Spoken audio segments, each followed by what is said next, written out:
રામ રામ. જય જીનેન્દ્ર ભા. ચિંતામાં કેમ છો? અરે ભા, ચિંતા તો થાય ને. ગામમાં કલ્યાણચંદ્ર મુનિ આવ્યા છે. એમણે છોકરાઓ માટે આશ્રમ ચાલુ કર્યું છે, એ પણ સોનગઢમાં. ઓ માં, સોનગઢ? એ તો ઠેઠ સૌરાષ્ટ્રમાં છે.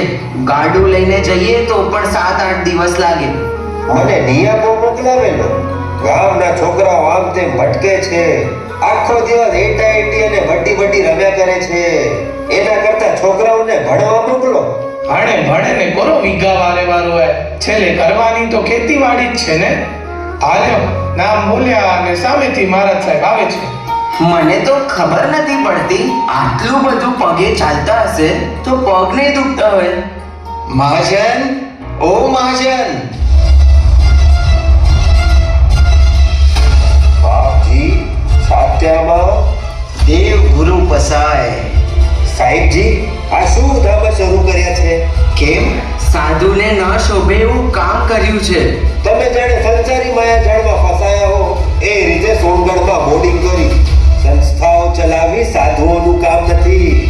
મહાજન, આમ આકરા ન થાઓ. સાધુઓ સમાજનું જ એક અંગ છે. પણ સાહેબજી, સાધુ પૈસા ઉઘરાવે, પૈસાનો સંગ્રહ કરે, એ તો ન ચાલે ને. કાલે ઉઠીને સાધુઓ સંઘ ચલાવવા માંડે, સંસ્થાઓના અધિપતિ બની જાય તો સમાજની વ્યવસ્થા ખોરવાઈ જાય.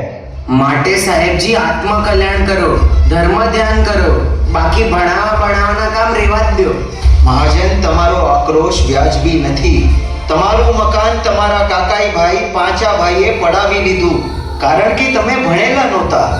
કેટલીય ડોસીઓએ આ રીતે પોતાની મિલકત ગુમાવી છે. તમે ભણેલા નથી એટલે વાંચ્યા વગર મિલકતના કાગળિયા પર અંગૂઠો લગાવી દીધો અને મિલકત ખોઈ. કેટલીય ડોસીઓએ આ રીતે પોતાની મિલકત ગુમાવી છે કારણ કે ભણેલી નહોતી. ગામડાઓમાં અનેક લોકોને મૂલ મજૂરી કરવી પડે છે કારણ કે એ ભણેલા નથી. યાદ રાખજો, આવતી સદી ભણેલા લોકોની હશે, જ્ઞાનની હશે, વિજ્ઞાનની હશે. મને ખબર છે મહાજન, તમે લોકોને મને ફંડફાળો આપવાની ના પાડો છો, પણ લોકોએ તમારું સાંભળ્યું. અરે, કોઈ વિધવા માજીએ 4 આના આપ્યા તો કોઈ ગરીબ શ્રાવકે 2 આના, તો કોઈ પૈસાદાર શ્રાવકે 5 રૂપિયા જેટલો મોટો ફાળો લખાવ્યો છે. શું? હા, અત્યારે વિહાર કરીને ફંડ માટે ગામડે ગામડે ફરી રહ્યો છું. સોનગઢ આશ્રમ માટે 60,000 રૂપિયાની જરૂર છે શ્રાવક. 60,000? એટલા ભેગા થાય? હવે 60,000માં માત્ર 51 જ ખૂટે છે. જેમ સમાજને ઉપાશ્રય, સ્થાનક કે જીન મંદિરની જરૂર છે, તેમાં સરસ્વતી મંદિરની પણ જરૂર છે. સોનગઢના સરસ્વતી મંદિરમાં તમારો કેટલો ફાળો લખું મહાજન? અરે ચાલો, ફાળો ન આપો તો કઈ વાંધો નહીં, પણ એક વચન આપશો તો પણ ચાલશે. કયું વચન કલ્યાણચંદ્રજી? તમારા અધાએ તમારા લગ્ન ક્યારે કરાવેલા? હું મારા પેટમાં હતો ત્યારે જ મારા લગ્ન નક્કી થઈ ગયેલા.